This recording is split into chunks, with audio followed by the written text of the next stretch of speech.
So guys, panoorin nyo tong isang lugar na to kung saan may mga nasunugan and then ninakawan pa ng mga kawatan. Hindi ko alam kung mga taga dito tong mga to or dayo lang din, pero panoorin natin kasi parang sama ng loob yung mga ganitong pangyayari dahil nasunugan ka na nga, nagawa ka pang pagnakawan nitong mga halang bituka na to.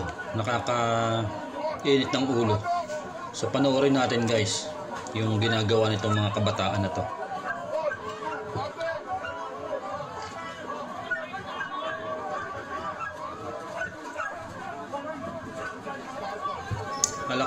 Akala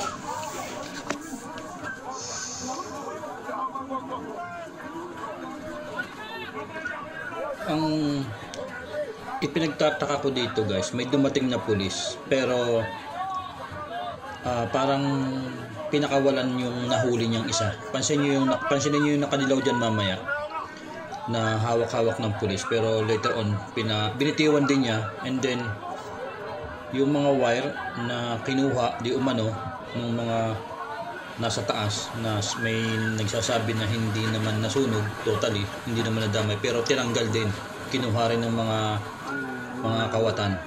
So hindi ko alam kung bakit pinakawalan ng isang pulis yung nahuli niya, naaktuhan niya na may hawak ng mga wire. So natawag ng mga Tanso Boys.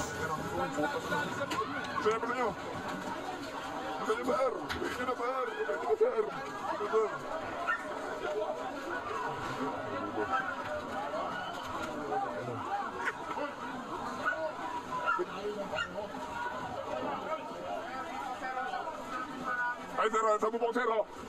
Sa bubong, oh. Kanina pa yan eh. Ayaw magpasita eh. Ayaw mga magpasita. Mga di pa nadamay, hindi na pinagkukuha. Ay, Bon! Yung iba't hindi taga dito eh.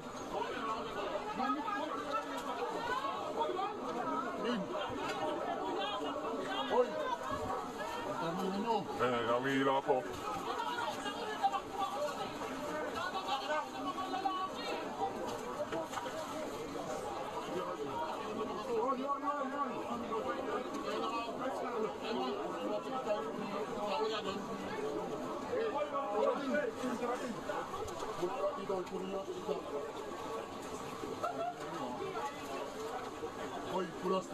Yung iba di namin nasunugan eh.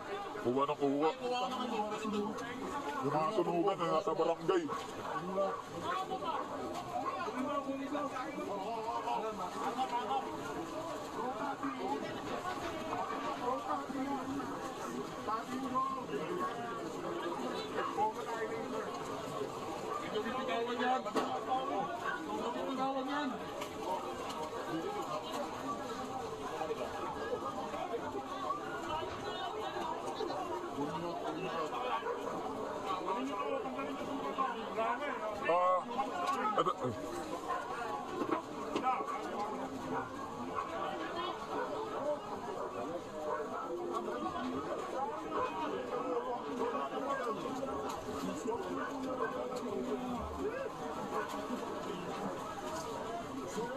Naubos na yung web.